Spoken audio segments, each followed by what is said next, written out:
हिंदी में बोलता है घोड़ा घोड़ा घोड़ा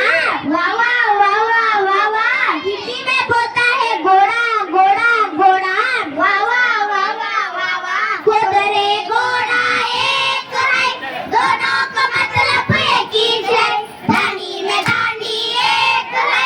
दोनों का मतलब एक ही है कन्नड़ ಹೇಳ್ತಾರೆ ಬೆಕ್ಕು ಬೆಕ್ಕು ಬೆಕ್ಕು ವಾಹ ವಾಹ ವಾಹ ವಾಹ ವಾಹ ಕನ್ನಡ ಹೇಳ್ತಾರೆ ಬೆಕ್ಕು ಬೆಕ್ಕು ಬೆಕ್ಕು ವಾಹ ವಾಹ ವಾಹ